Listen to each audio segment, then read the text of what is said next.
Hey, this is Ben.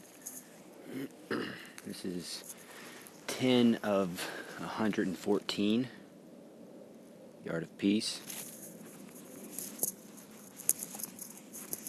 Plane just jumped into my awareness, so I'm going to follow that to tame my mind.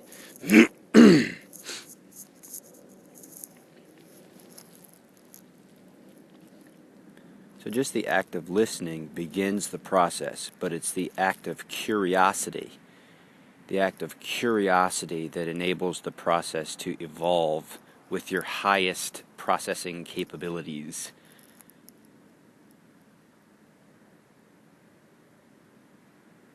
So I recognize the plane is moving. It's moving. I think it's moving away from me or towards me.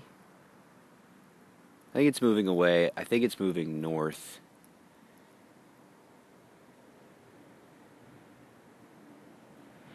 But now it seems to be going in the opposite direction. So I think this is funny.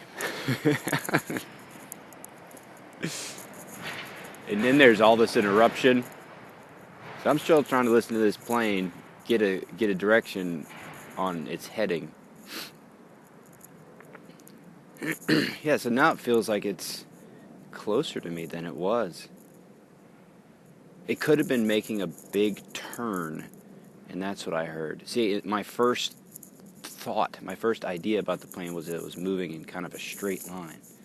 So it had a predictable pattern. But I feel like the only thing that makes sense is that I just heard it do a big arc.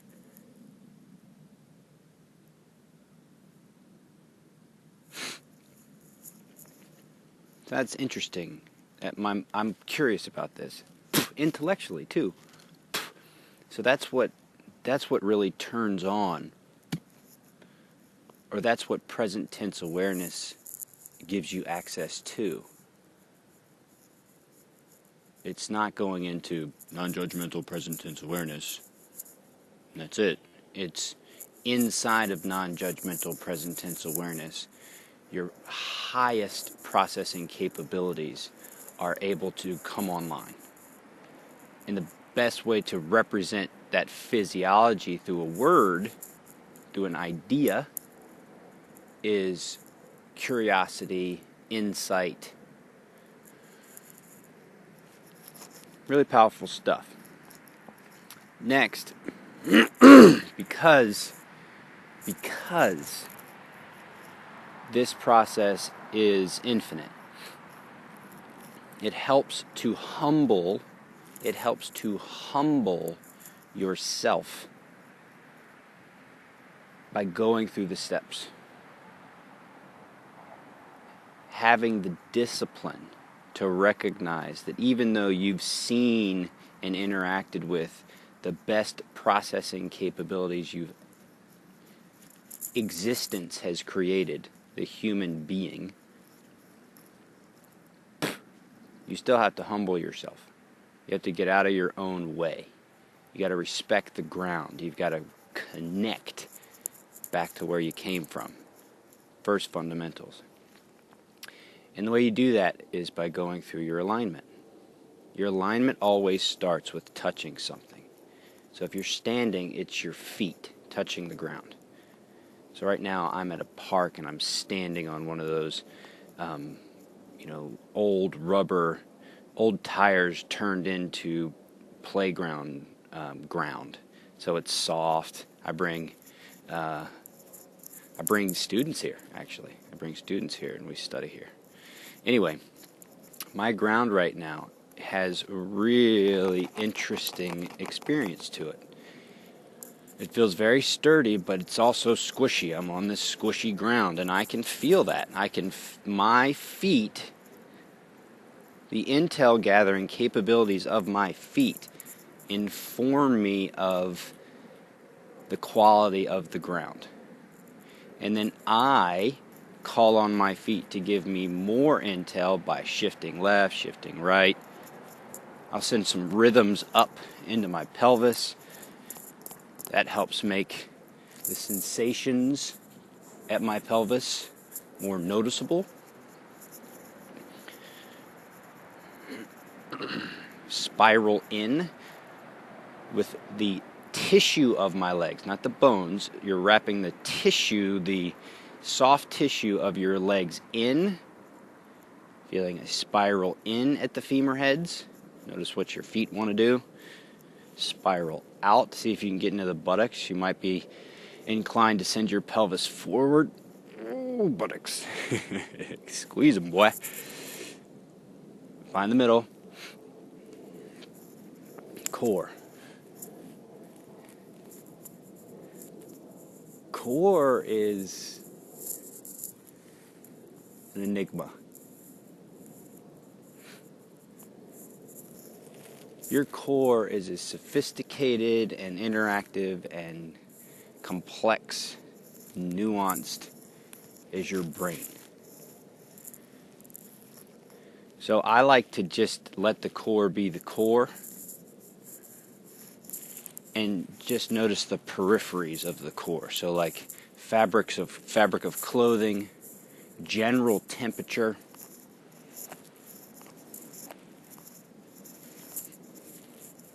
movement, bending left, bending right. Now from core, heart space. Heart space, I like to be a little bit particular. When I come into my heart space, I like to pay good attention to my shoulder blades.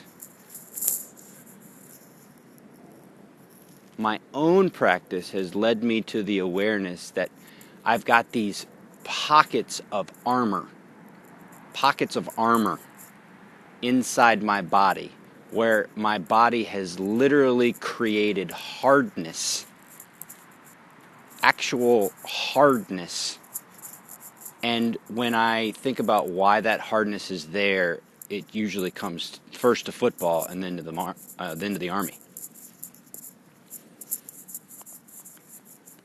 My buddy on Facebook keeps posting these videos for rugby. I think rugby's going through a tournament right now, and there's some hits in rugby that you just love, man. Oh, I love them. I mean, I think they call this one pass the hospital pass. It's like these guys are on a team, and whoever gets this spot is just going to get nailed. He sent this video of this big rugby player. I mean, 300-pound beef, and you could just see it in his face and in his tattoos that he just loved eating people alive. And a couple of times he puts these hits on these guys that are jumping up for the ball. So they're in midair, and he just hits them with right at his shoulder, where he seems to be right-shouldered, right at the top of his shoulder, between his head and his neck, and it's just his full force like a ram. Instead of the horns being on top of his head, they're right at his right shoulder like a ram, just poof, poof. And all the wind of that other guy is just gone. His whole body is collapsing in midair.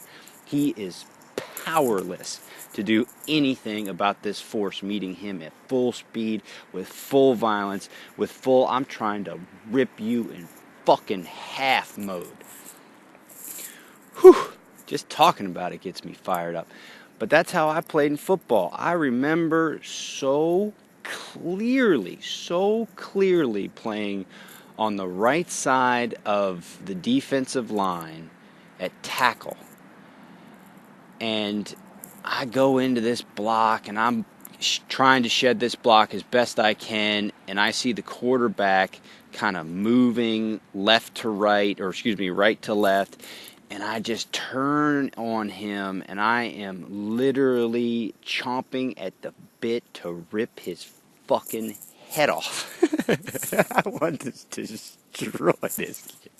I mean, and I remember I'm like seeing it, and I see an opening, and I'm like, oh, there it is, pounce. And he squirts away.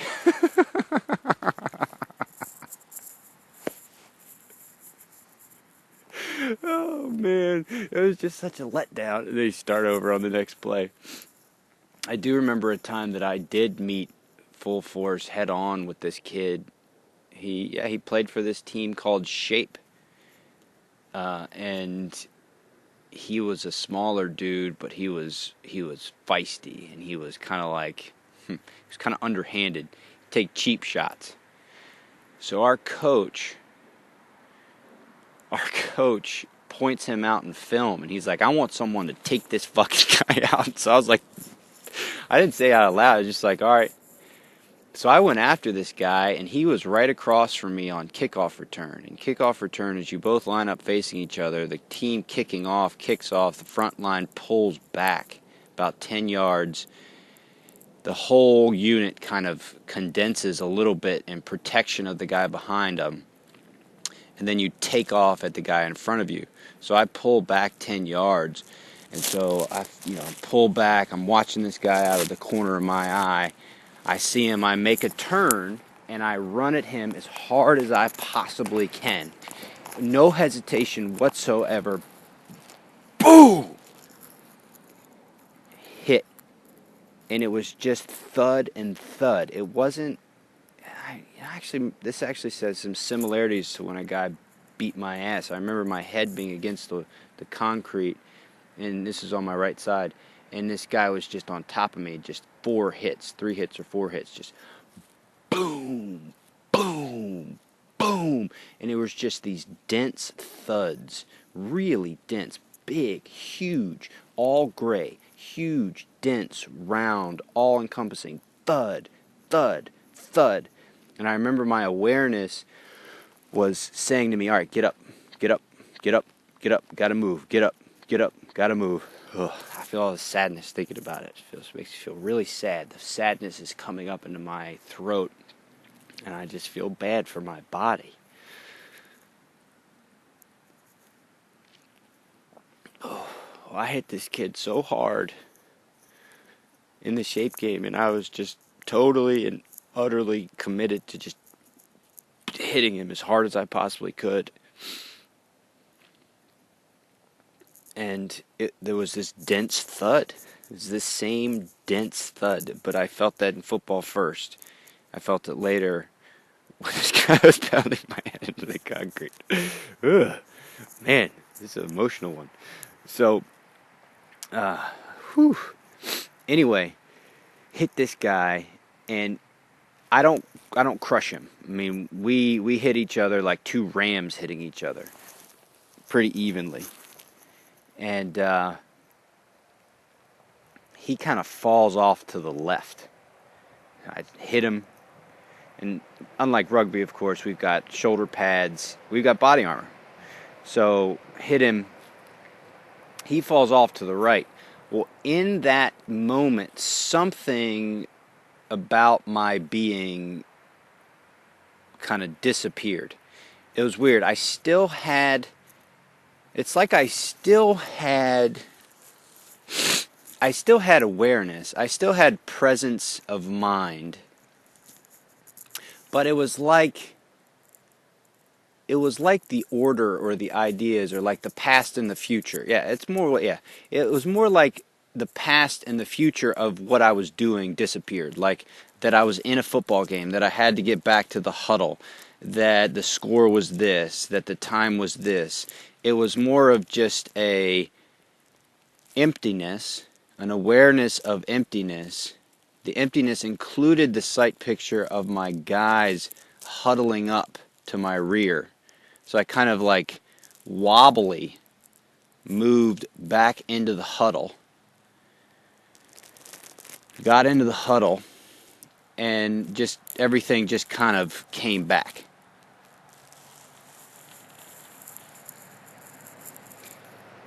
I went after him a couple other times in that game. We won that game, and I worked into this guy. On the next kickoff return, he buckled. Or no, it wasn't a kickoff return. And I can't remember the order of this. It could have been before the big hit. It could have been after the big hit. I can't remember. But there was another play where he was kind of not paying that close attention No, I think it was after I hit him. I mean, part of the experience of football, the love of football, is dominating the other side, and for you, that's dominating your fucking guy. So I think it was after this happened, I dogged him the rest of the game, and he was totally ineffective. And one time, I was such a fucker, such an asshole. So I was on the field, and he was a little bit off the play. He was still in the play, but he was tailing a little bit. And I hit his ass, dropped him. He tried to get up. I kept hitting him. Every time he'd get up on his knees. I'd hit him again. And it was just so satisfying. Just, get the fuck down. Ugh, I fucking own you. Let me rip you up and eat your guts. I fucking own you. Such a great feeling. We won that game, and I felt good. Felt good about beating that fucker's ass. Fuck that team. I remember I hit that guy so hard, so many times, that even the ref was like, chill the fuck out or I'll call a penalty. And I said to the ref, well, fucking call it. He didn't call it. That power? Anyway, I'm paying for it now.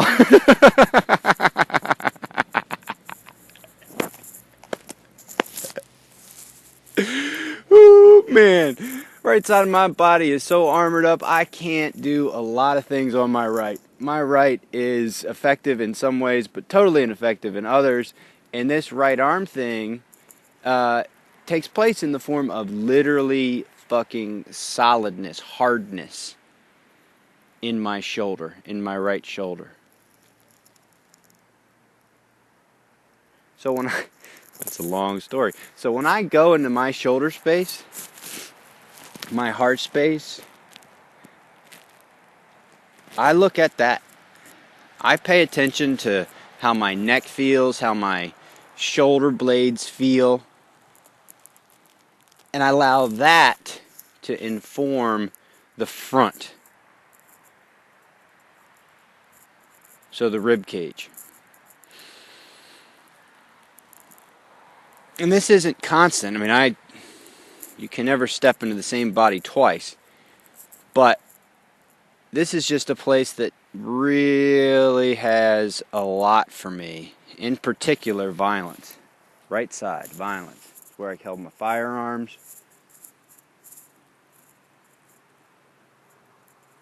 Rifle. Bat for baseball. So I checked that out. Throat space. I'm starting to learn more about my throat space. Just didn't, my concept about my throat, and now I include my jaw in my throat, was just not in my awareness. I just did not recognize any of it. And what I've begun to recognize, and people have told me this, I just haven't done anything about it, is my jaw tightens, armors up, tightens when almost anything I do. Like if I open a bottle of water, my jaw tightens. If I feel any sense of frustration with family or life, jaw tightens. At night, I grind my jaw. My left jaw pops all the time. Sometimes it pops less than others. I try to be aware of what those sometimes are.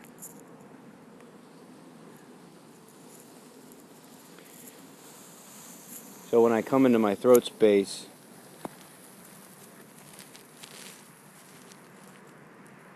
I think about right in front of my ears where my jaw connects. Imagine my bottom teeth getting heavy. I go straight back from there to the back of my neck, back of my skull. I imagine that lengthening. That drops into my shoulder blades, connected to the shoulder blades. Drops into my shoulder blades. And I come to my head.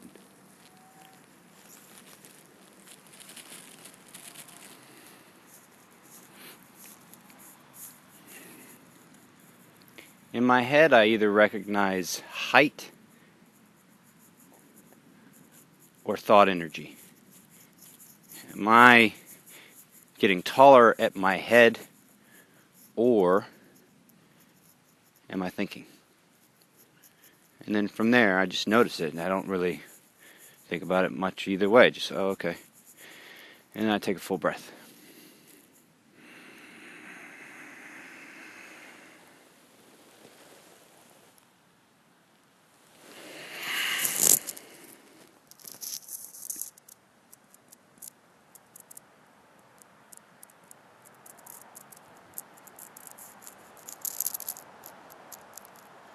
Like scales in music, tame the mind, train the mind to honor the practice.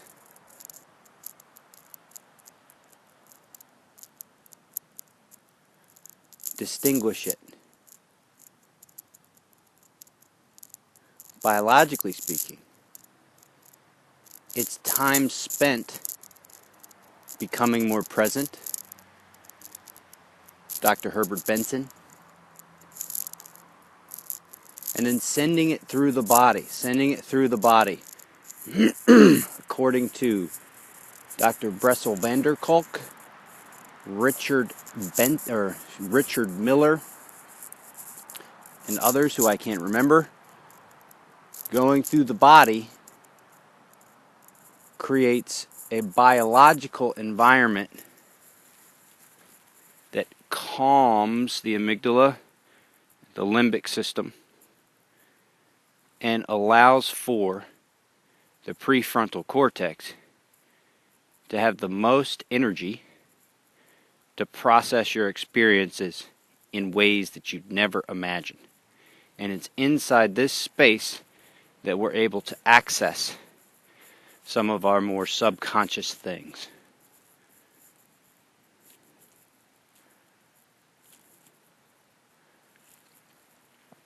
This experience this morning has been consistent with this week. These past 10 days of the Art of Peace have been fascinating. Absolutely, astonishingly fascinating.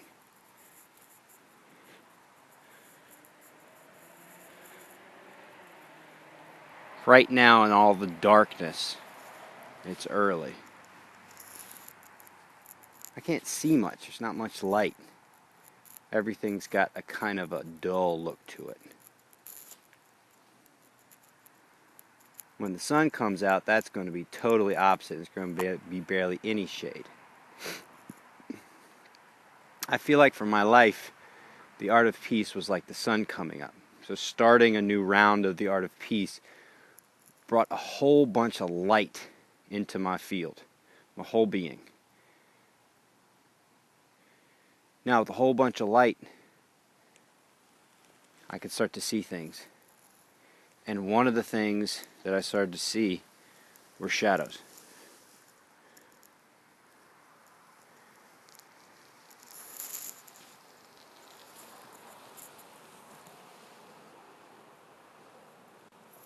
Shadows in me.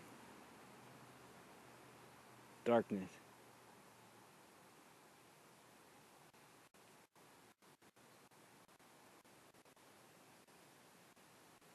Violence.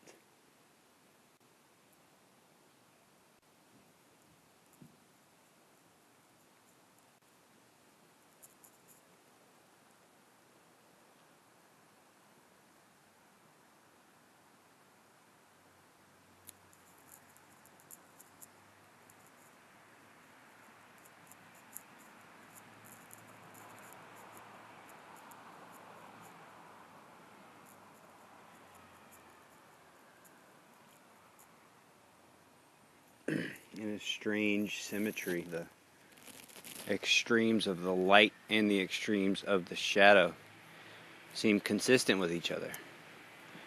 Almost as though the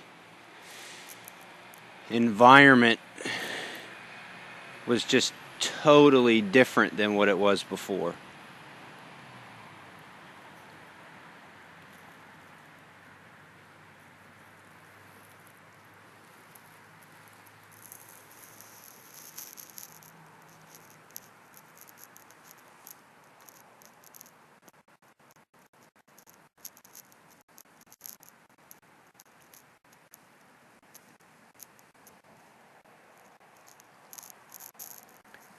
I haven't read the 10th Art of Peace yet, so I'm wondering how it will relate to these past minutes.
The 10th stanza of the Art of Peace. All the principles of heaven and earth are living inside you. Life itself is the truth, and this will never change. Everything in heaven and earth breathes. Breath is the thread that ties creation together. When the myriad variations in the universal breath can be sensed, the individual techniques of the art of peace are born.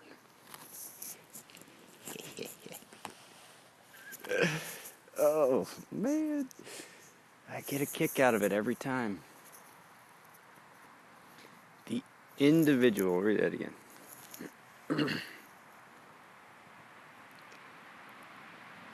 The individual techniques. When the myriad variations in the universal breath can be sensed, the individual techniques of the art of peace are born.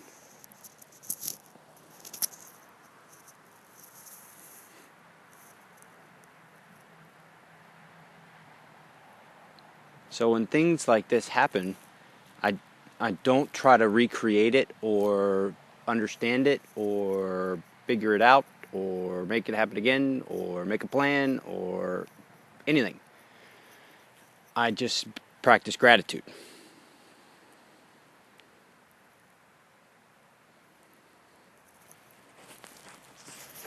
So typically with my students, I just put them in a position, be any position, doesn't really matter, and soften the experience.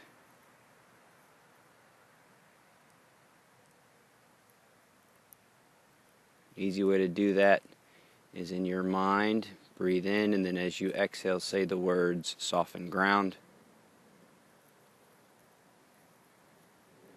soften pelvis, core, heart space, throat, top of the head. Breath. See if you can picture a person, place, thing, or activity.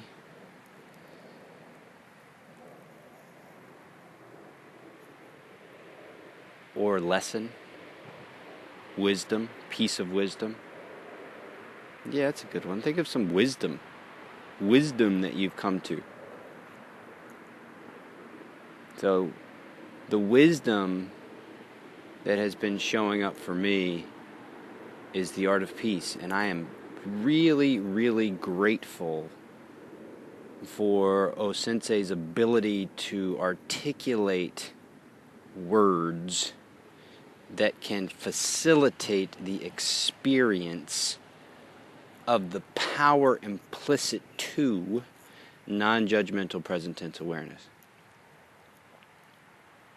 I mean, he's talking about infinity here, so the ability to put it into words that are universal, because of course he wrote it in Japanese, and this is a translation, universally recognizable. Man, amazing. And then I'd really like to thank the fact that show appreciation for the fact that there seems to be an interesting relationship between the sequence of the stanzas and the experience of the person training with them. Fascinating. So thank you so much. I'm really, really appreciative. I truly, truly, truly value this practice, and I am eternally grateful.